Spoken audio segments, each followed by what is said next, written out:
Greetings, you've landed at the VUC, IP Communications and VoIP community. We would like to thank Simwood.com for their support. Simwood can turn you as a developer into a telco. Our hosted PBX is from onsip.com, and you can go to getonsip.com for a URL people can click to call you. We've been privileged over the last 5 years to be using the best conference bridge on the planet. Yes, I'm talking about zipdx.com, full color, full featured, full HD conference bridge. Our website, vuc.me on the webs, hosted by bluehost.com. And our worldwide local rate dial-ins are from voxbone.com.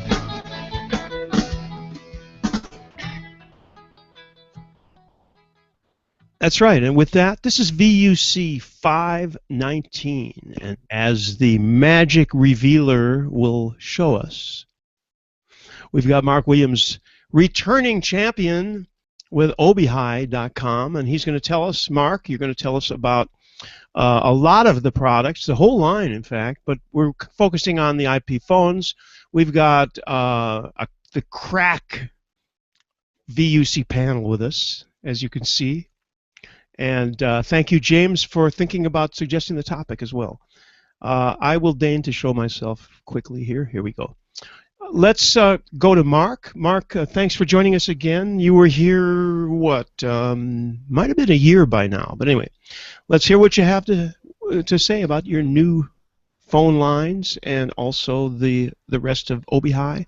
What's happening over there? Sure. Thanks, Randy. Well, I apologize in advance for my husky voice, and if I lose my voice, it's because of this cold I've been fighting this past week. So bear with me on that front. Yes, it's good to be back and talking to everyone again.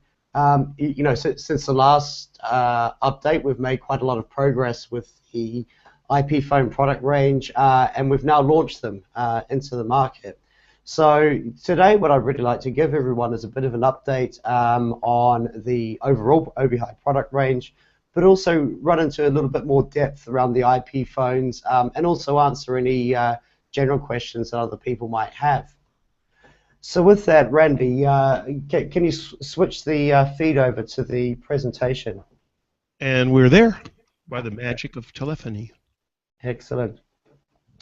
So the Obihai itself, I think a lot of people watching the VUC today know about Obihai, but for those of who are just you know, stumbling across the video later in life, Obihai is actually the team behind it. It's been around for a number of years. You know, first of all at Komodo, where the team created the ATA186. Komodo was sold to Cisco, then Sapura, where we created products like the SPA 2102. And that was sold to Cisco for the Linksys product as well. So then the team moved into Cisco and worked on the SPA product range. So as a result, over the years, the engineering and product team at Obihai has delivered millions of voice endpoints all around the world. And still today, we do all of our software development in-house, and we design all the products in-house as well at our head office in California, with myself being based in London. So one of the biggest things about the Obihai product range is the cloud management tether. So we've got two flavors of portal for everyone out there. There's a consumer portal as well as a service provider portal. So the consumer portal is used for end users to manage their individual devices. They can add service providers, voice services, can configure the devices, do anything they want, regardless of where the device sits on the internet. So they don't physically have to be on the same LAN as the device. Everything's pushed back through the ObiTalk protocol using our cloud tether.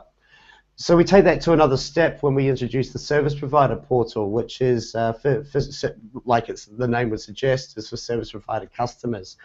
So within that portal, the service provider can use ObiTalk to manage thousands and thousands of devices, and they can use it for provisioning as well as individual device management. And if the service provider has their own platform already, then they can simply use the service provider portal for individual device management, to troubleshoot customers, to check availability, status, that kind of thing. So onto the provisioning front, once again, this is more for service providers out there. We support all of the major styles and ways of provisioning devices. We also have BroadSoft DMS support on some of our devices as well, and then the number that's being supported is increasing all the time. And like I said earlier, if you don't have a provisioning platform, you can actually use our ObiTalk portal to do all of that for your own voice service. So one of the another plus side for service providers around all this is that it makes the devices really easy to support. Being able to actually go in and support the user, troubleshoot, see if the device is up, see if it's awake, and if necessary, perform things like reboots, software updates for their customers that they manage the devices for. So now I'll delve into the product line a little bit. So I think most people are familiar with our Obi-One series VoIP adapters. So as we've brought other products into the range, the Obi-One series has still stayed there, and really is our entry-level product. It gives good value for money for customers. It gives all of the main basic features that you'd need if you just want a basic ATA to give you some SIP services, dial tone, that sort of thing. Plus it has a few other things up its sleeve like auto attendant and so forth.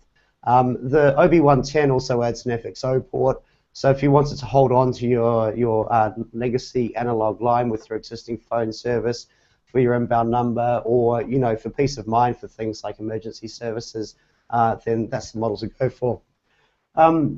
I won't go into the specs on that one, but as we move up the range, we move into the 2 and 3 series. So a few people ask the question, what is the difference between the Obi-200 and Obi-300 and Obi-202 and Obi-302?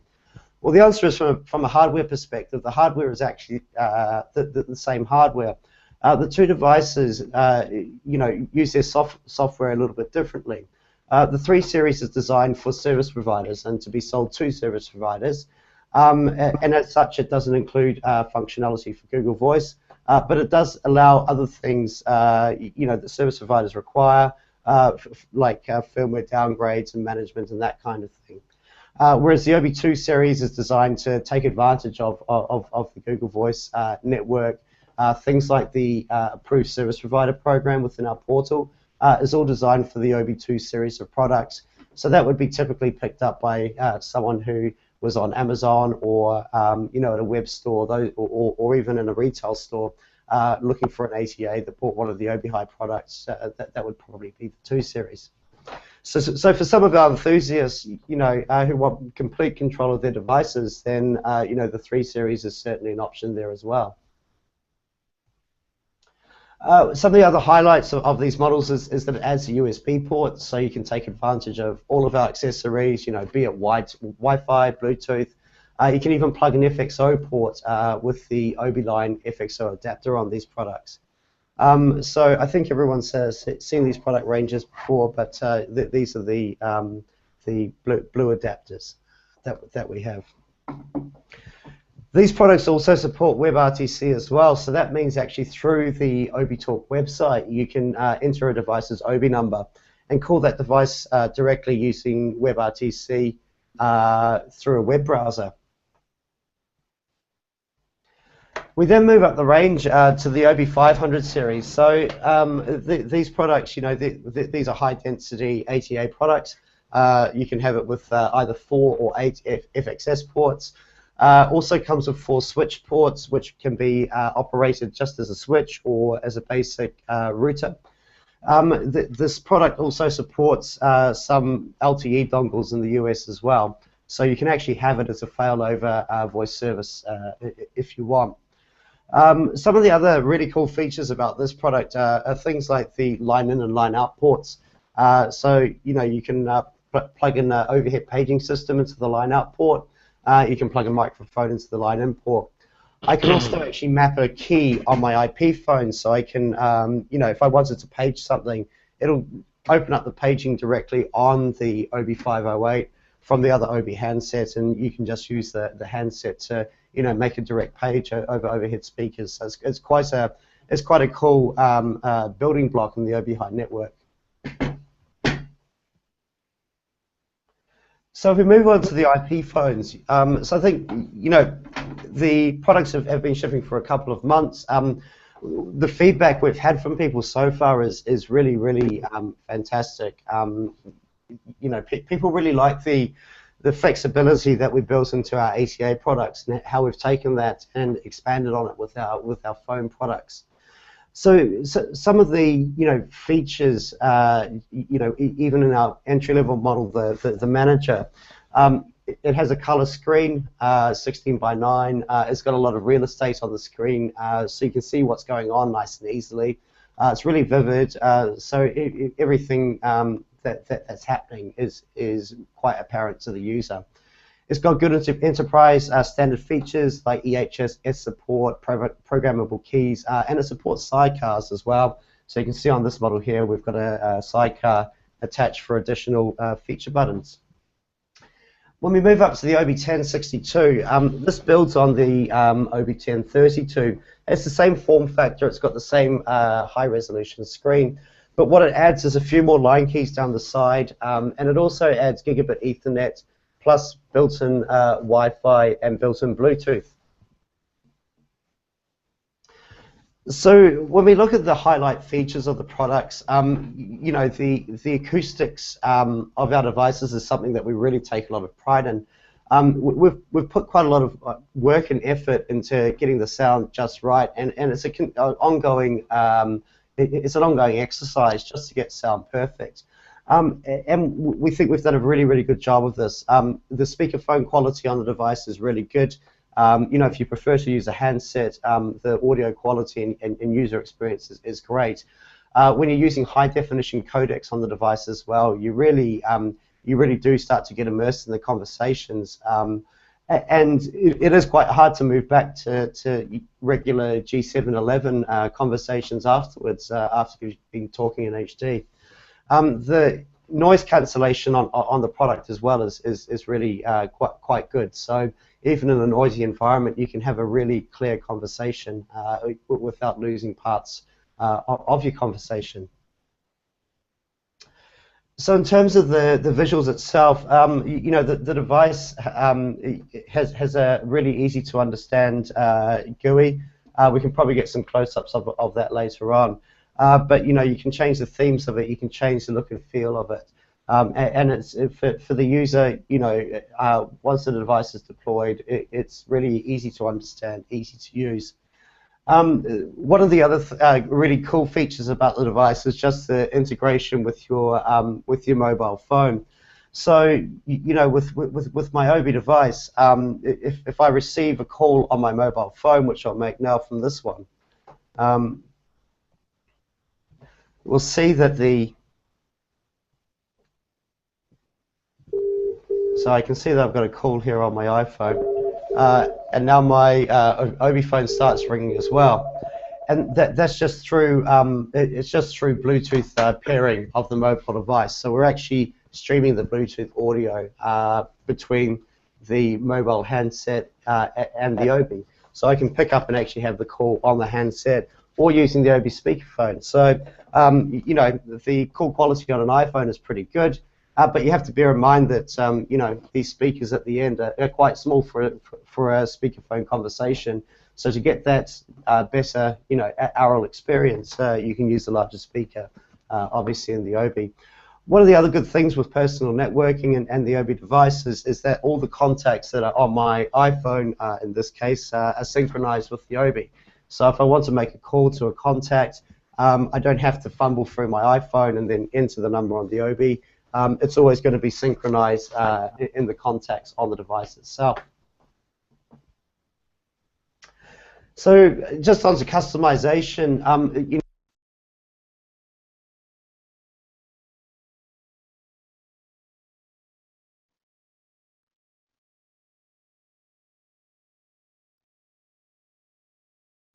am I back?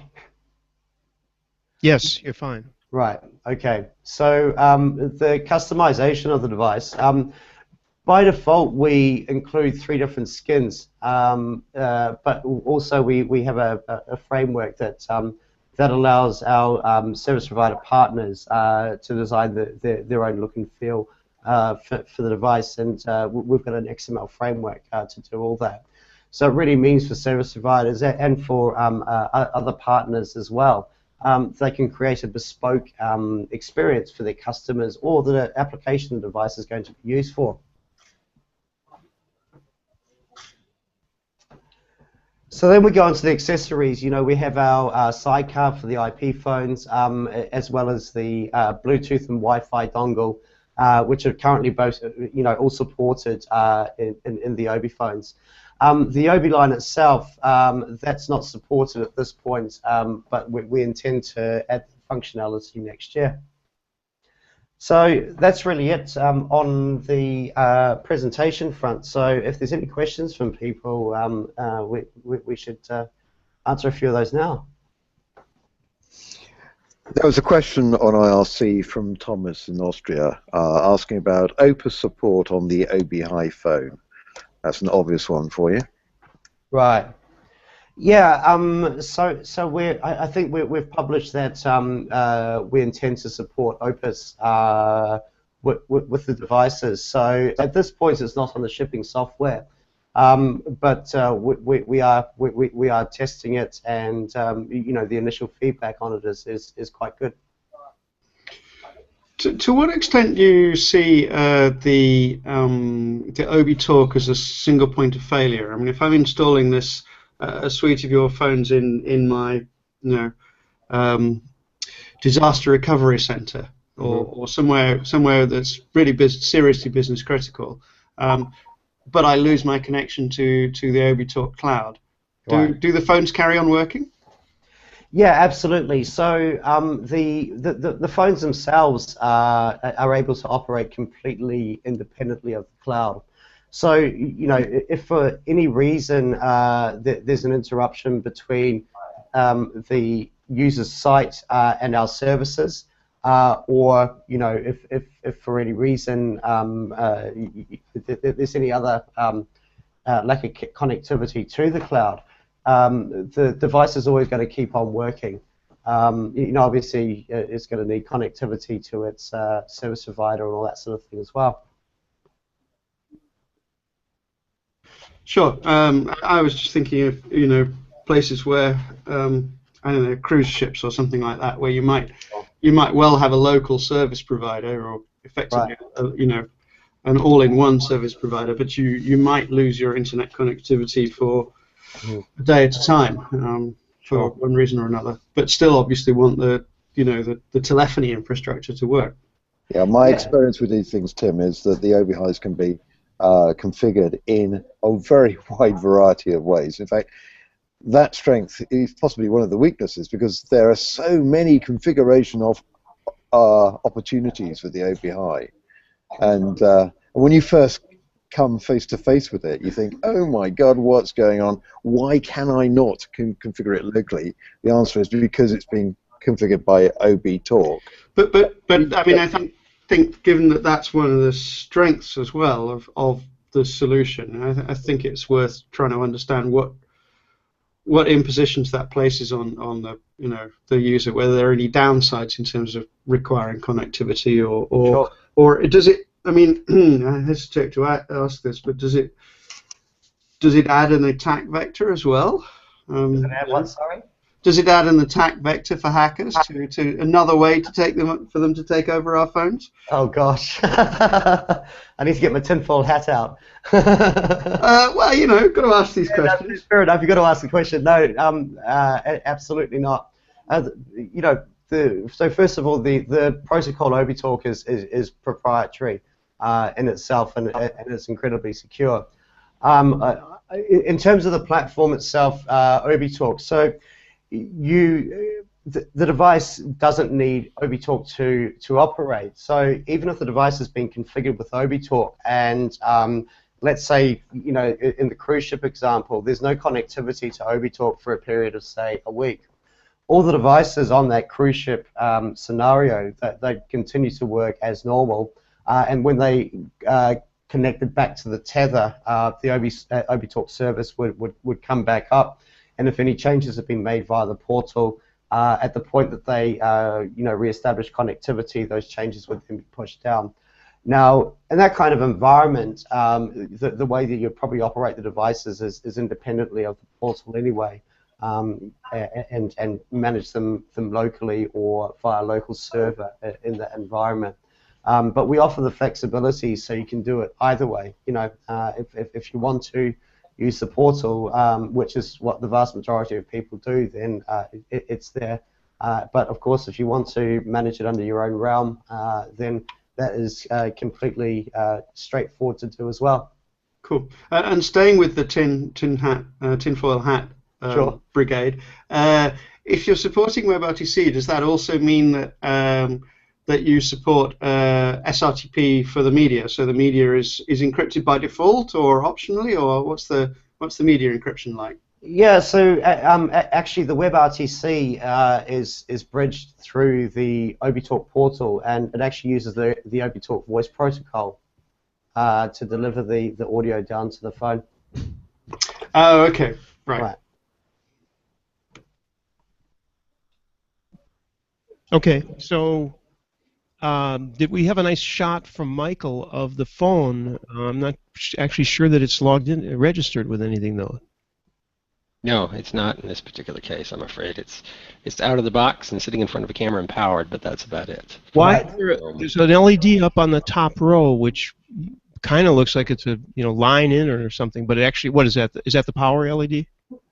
No, it's a line button, but it's in an initial boot state. It's just the way it was when it powered up. Well, I'll tell you what would be really cool to do from here would be to remotely configure your Obi phone for you and then give you a call without you doing anything. Well, Actually, if you want to sorry. I just saying we have Mark. I've got a close-up. I mean, I'm showing the thing that you were showing there, Mark. Yeah, sorry, I'm just trying to mute this one here. Yeah. Okay. I will, if you give me just a moment, I will actually plug a Cat5 lead into the back of this phone. Okay. Yeah, well, that'd be a good challenge for Mark, wouldn't it? I mean. Well, in the meantime, what we're seeing now, what the people at home, if I may say, are seeing, is Mark's. I guess it's an iPhone or an Android phone that you're using to show this. Right. Yeah. And so we've got a good close-up of the phone. So you can see that at the moment. So you can see the user interface. In this particular view here, you can see I've got service accounts set on the first tab. I can actually, with the line key tabs, I can actually move through these. You can see on the second one, I actually have chat lists. So these are people that are connected via XMPP to the device. So the device, shows up the XMPP buddies. And of course, that can also be accessed through the Presence application as well. Right through the device. I can filter by friends. I can filter by colleagues as well. So in terms of actually manipulating the device, things like actually changing the skin of the device. I'll just do a reboot. And we can see here. So I think Randy, you've got the wrong one on the screen. Yeah, I have your close-up. Is that the one you want? Is that my one or? Yeah. Yeah. Yeah, that's good. What would you need to actually provision this? Would you just want the MAC address from it? No, you just need the 9-digit OB serial. So each OB has a 9-digit identity. So you can see now on this phone that I've now just changed the complete look and feel of it. So all the icons have changed, different buttons and so forth, and that was just by switching the theme over. You can also see here that it's flashing away because it's detected the audio on the iPhone, and it wants to act as an audio bridge for the conversation that's happening on the iPhone. So that's some of the cool features of the product. It's actually a remarkably good view considering it's a phone that a mobile phone that's doing the camera work here. Yeah, it's the iPhone 6. The camera on it's quite good. Ah, yeah, it does look really good. Yeah. So then, of course, you can see, you know, different interface on the different products. So it's really easy just to change everything to the user liking, to the user preference. Yeah, quite straightforward. Is that a Sydney number I see on your phone there? What, sorry? You've got a Sydney News South Wales number on your phone. I do indeed. That's a bit of a giveaway, isn't it? That's So fun. is there anything else that you'd like to see on the phone while I've got the camera up? Anybody? James? Not right now. Okay, we have a question in IRC from Phone Buff, by the way, who asks, I think Randy's where does anyone buy an Obihai in the U.S.? Is there a demo program? By demo program, you would mean maybe I don't know, trial or demo program, as in where would you find? I guess Amazon. Amazon. Well, do they sell the phones though? Yeah, of course they do. Oh, no. And they're very cost-effective and extremely fast delivery from Amazon, as you would expect. With a drone or not? You know, the Obi ATAs are small enough and light enough for drone delivery if you're in a drone delivery zone, if there is such a thing. But my question is specifically because, of course, Obihai has been available on Amazon for a long time, but the IP phone line is more professional and partner oriented. So are they indeed available? Can you click on a link and go to buy one of the phones? I was looking at them just this morning. They are in fact available from Amazon. Okay, so in the U.S. at any rate, which was what his question was, so he can demo and resell them. All right. What he's saying is there a partner? Now Mark is based in the UK. He's got a call. Go ahead and take that, Mark. Just mute. We're just kidding. I don't want him to talk. And where did that call come from, Mark? I'm not sure. Yo, that's Have a look. Probably an Australian mobile. It's good too. Look at that. I was like, what? Australian mobile. Back to the question. So, Mark, you're based in the UK, but I guess the question he's asking is whether there's a way to demo them for resale, and that means partner. And is there must be a US partner? I mean, if you go to the site, I saw a partner in the URL somewhere. So. Yeah, sure. So, so for people in the US, you know, definitely either get in touch with the Obihai team. We also have a demo program on our website as well. So with that, you can actually request hardware for use for evaluation if you're a service provider reseller. Yeah. Yeah, here's Michael. Michael is sharing a screen where there's the OB 1032 IP phone with power supply up to 12 lines and so on. Right. But actually, his question was, which you just answered, Mark, Right. with regard to more professional arrangement of resale. So yeah, you need to get in touch with them. Yeah, absolutely. Yeah, so either if you can't find the web form, just get in touch with us directly through the sales email address. I think when you go through the products, if you just go to obihai.com, which is always good to remind people anyway, there is a section, there's a link to products, and then when you look at products, there's IP phones, and somewhere in there are partner links of some kind, so that's where you would probably want to go for that. You're welcome, Phone Buff. Next question. We love to field questions here. Oh, there's a guy, Michael MG Graves. That was a breath, an intake of breath, ready for a question. Okay, go. Oh, it's more. Sounds like. Okay. In fact, Michael, if you wing that number privately to me.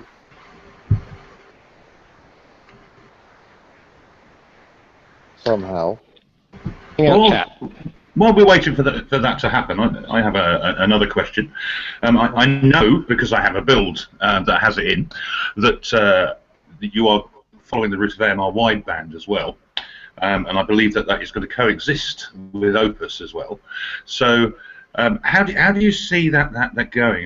Have you seen any service providers yet who are particularly looking for AMR wideband or Opus codecs? Yeah, with that, you know, AMR wideband, will be an interesting one for us. You know, certainly it's very much in the one of these things where it's test firmware. The Opus side is more, I guess, mainstream in terms of, you know, its stage of deployment and how soon it will be part of the product.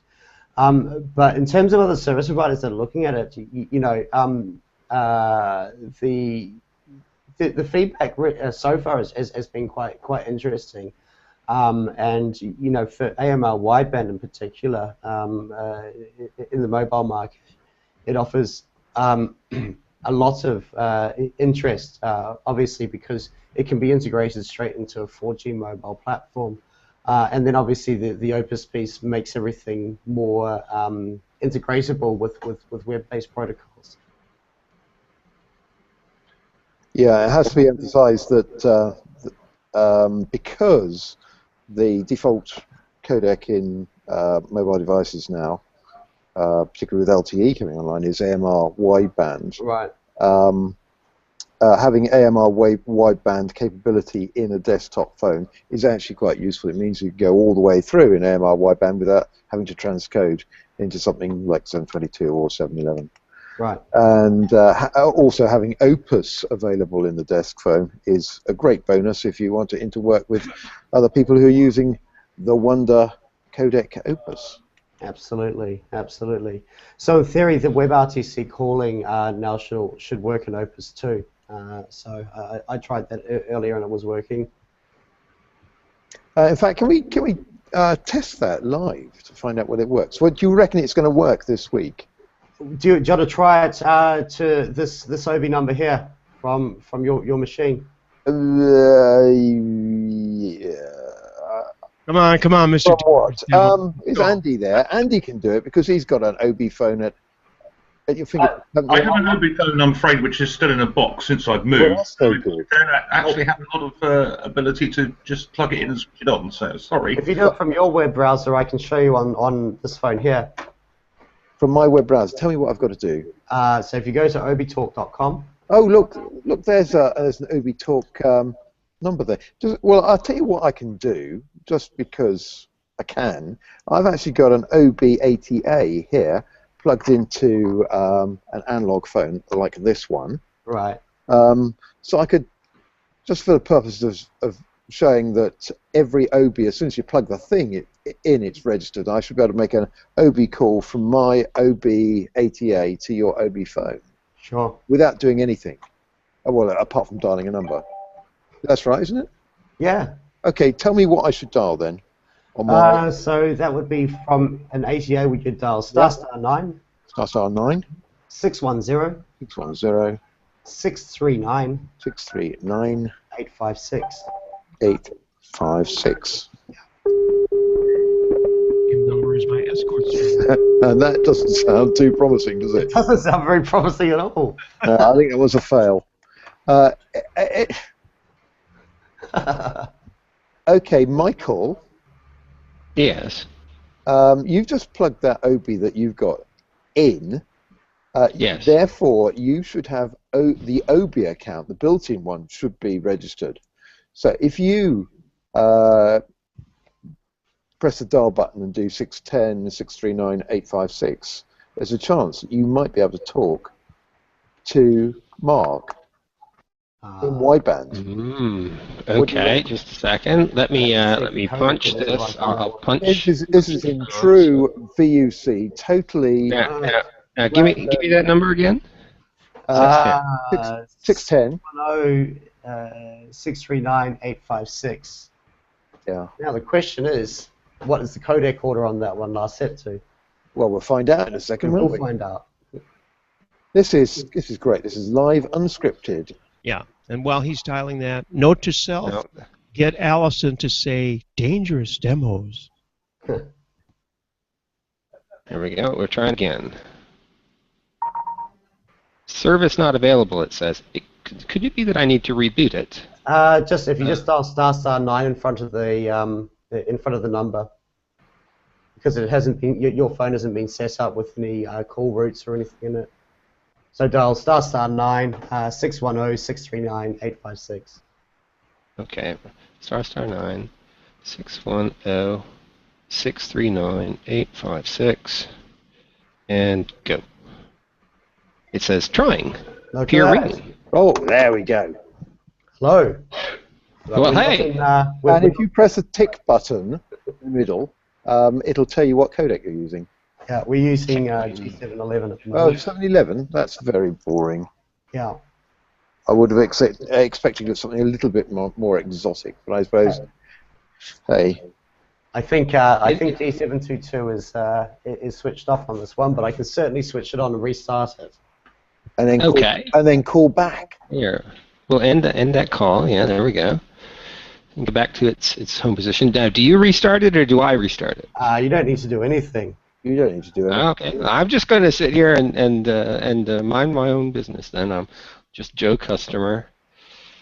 Now, I think one of the big advantages of the OBI stuff from the point of view of the Internet Telephony Service Provider is that you can make life extremely simple for the poor, helpless end user in that you can have remarkable levels of control over this end device.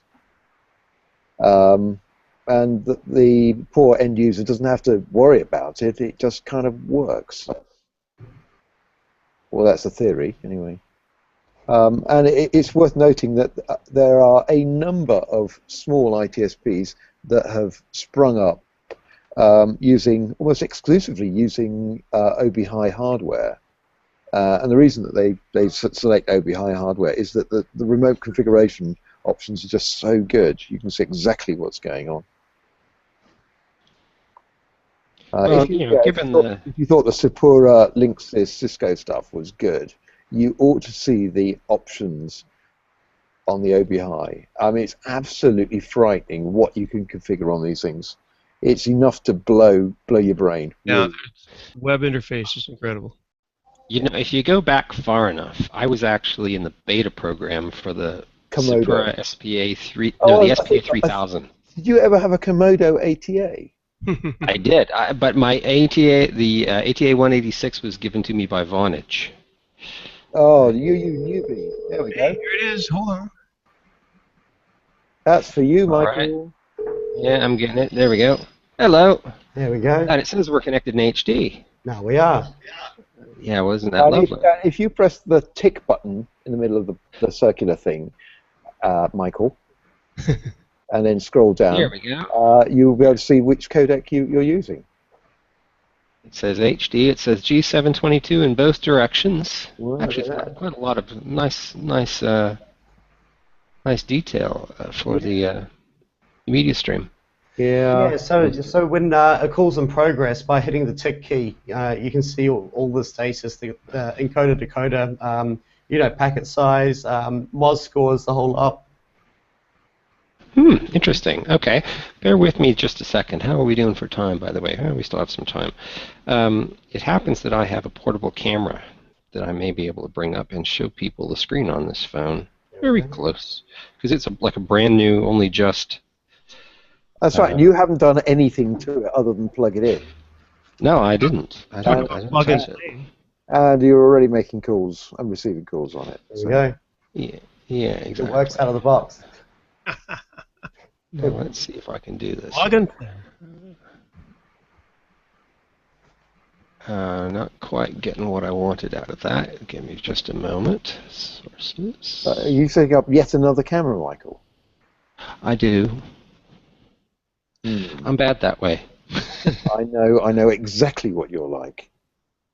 Which is why... This is a lovely, actually, a piece of software that runs on an iPad that this particular company has, let's see, here we go, has given away as a freebie relatively recently. Now I'm just going to, oh, hang on. Of course, where is the camera on the back of an iPad anyway, right? It's Yeah. in the corner. Oh, crikey. Oh, that's a good bit. I'm trying to see what we got going on here. Yeah, we're aiming at the screen. We're looking at the bottom of the keypad, and there we go. There's a bit of latency. Oh, yeah. We can see it. You know, this reminds me of that funny little handheld camera that is in my drawer. Yeah, used to have, which I used in a demo at an Astricon a couple of years ago, and it completely bunged up my Mac for years afterwards. Hey, there we go. Okay, There we don't go. move, don't move. There we go. Stop. Yeah, that's good. Oh wow, Michael, you're running a very old version of software. Yes, I am. It's from September, in fact, Right. because I think that's when I received this phone. So Okay. the phone only came out of the box once or twice since then, so The I have time yet wrong. to update it. So could you flash it for me? Can we do that just now? In fact, yeah. Let's hang up the call, and while you're right there, let's do the software. Yeah, update. that's So, right, Mark. You can be the ITSP for this. That's one. wonderful. So if you just dial ****, Okay, ****, and then I hit dial. right. This is dangerous, because if I get to it before you, Connected. Mark, I could Push 6. take over Michael's Obi phone. So if you push 6, it should say software update available. Press 1 to update software. Now I'm not hearing what it said, so it said 2 to. Yeah, push 1 to update the software then.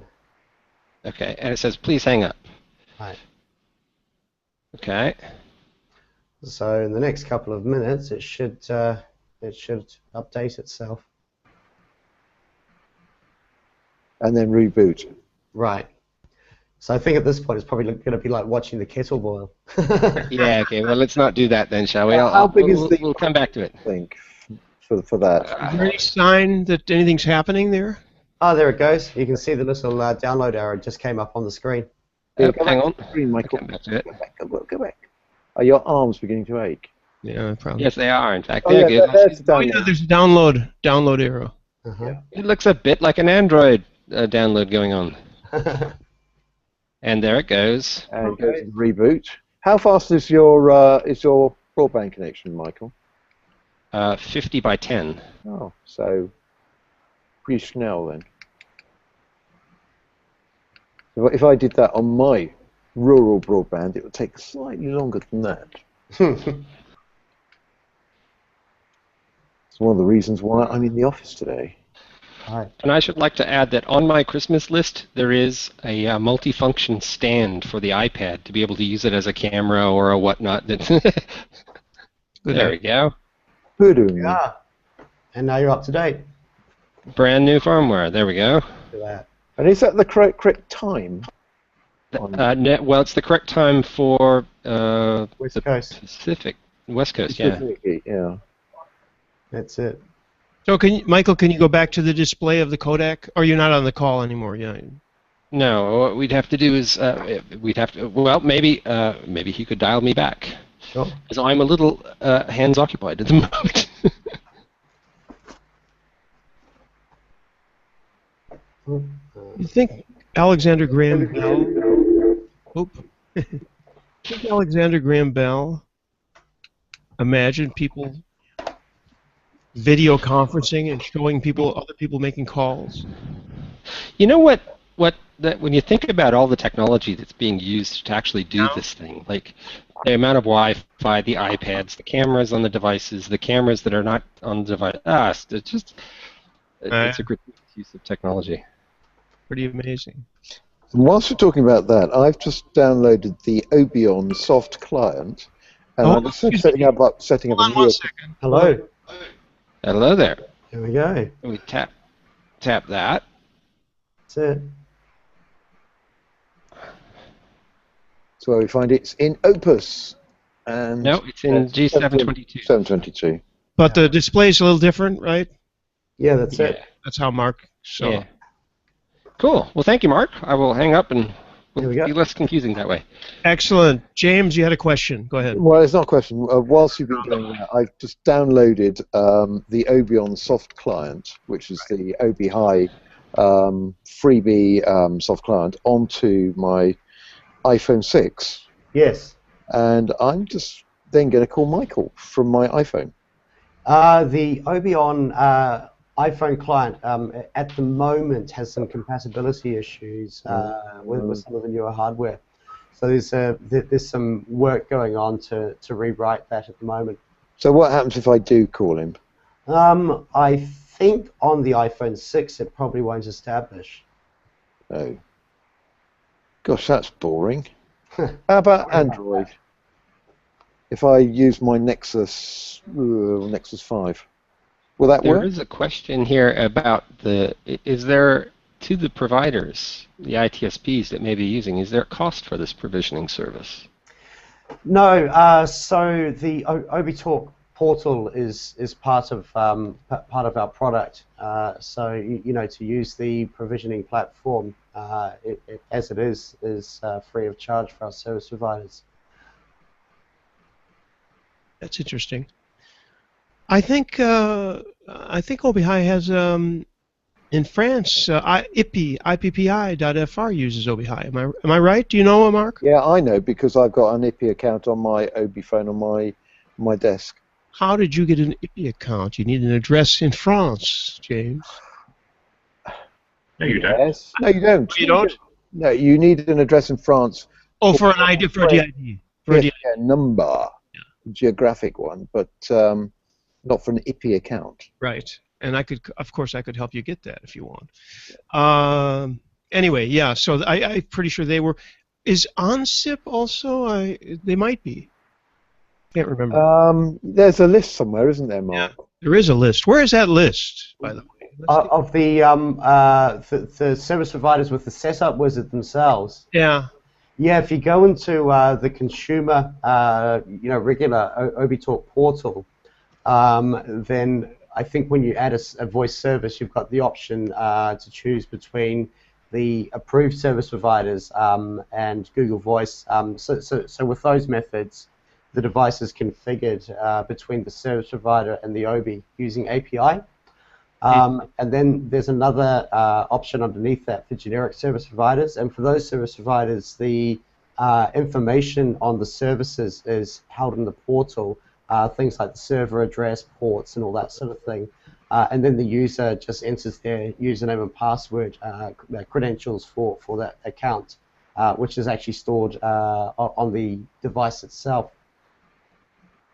Yeah, I've found a list here. I'll drop the link on. But we've got people like Anveo, Phone Power, Ring2, right, and a whole load more. And of course, the biggest advantage is that, of course, you can set this thing up with a Google Voice account, and it works XMPP VoIP, not SIP VoIP, but XMPP VoIP. So you can make and receive all your calls with a proper US Google provided number, all for free. Sure, absolutely. Which kind of blows away people like Uma and people like that, because free is even cheaper than things that you have to pay for, obviously. Indeed it is. Indeed it is. Sorry, I've been eating milk bottle sweeties, and so I've had a bit of a sugar rush, and it's fried my brain. But yeah, I'll try and find. One of the upsides with the XMPP on the phone, of course, is that you can use any service provider slot on the device itself to hook into an XMPP service. So you could actually set up your own different XMPP servers for presence and stuff like that, actually on the device itself, and just occupy one of the slots, and then map keys to it on the device. So it's quite a handy feature having the XMPP capability within the phone. Yeah, another feature that I find quite useful is that I've signed up for multiple ITSP accounts in different countries. So the one that Mark put me onto was the Australian provider, whose name I've instantly forgotten. Oh, Telecube, yes. Telecube, yeah, good old Telecube in Australia, who do a marvelous service which works well with the ObiTalk. And it's actually quite useful actually having a number, an Australian number that's not a mobile number to test against. Right. Those of you who have been using this a lot, curious about I think some people might be curious about the bandwidth requirements. So if you were going to be using, say, Opus or G7, in other words, some kind of HD, nice sounding codec, we're really still not talking about that much bandwidth, are we? No, not really. I mean, you know, obviously Opus is variable rate. Yeah, but in terms of bit rate, I think for most of the codecs, you're using the same or less than what you would with, or very similar load as what you would with G711. Yeah, 64K or less. Yeah. AMR wideband is typically around 28 to 33 kilobit per second with packet overheads. Right. Don't some people ramp that down even further? You can do. Just Yeah, in you can take the Opus and the AMR down to the Opus is what, down to 12 kilobit per second, something like that, and and possibly even further. And AMR will go down further as well. Okay, the reason I asked the question is because as soon as the word Australia came into the conversation, there are a lot of people, just average people who are not paying for commercial connections, have complained that internet is very expensive. And since you mentioned Australia, and since it's very far away, and if you wanted to talk to people between Australia and the UK or the United States, it would be interesting to not have to have a major, fantastic connection, which of course we all here have now. I'm glad to say. Okay. I have another point I'd like to just to make quickly, and that's going back again, looking at the Opus codec and the interface into WebRTC. Clearly, at the moment, this is just well, not just, but it's a very capable voice IP phone. Are there any plans to introduce a video version, so you may be able to do WebRTC or receive WebRTC calls with video directly on the phone? Yeah, not at this point in time. We're not looking to actually add video into the device itself. Yeah, it's an interesting area, really. And a lot of it's down to user preference. But you know, the phone screen is quite small, and most people have another device with a much bigger screen sitting beside the phone. So for that aspect, you know, you might as well use what you've got. But you know, certainly in terms of doing things like splitting audio, you know, that's all very cool stuff to look at for the future.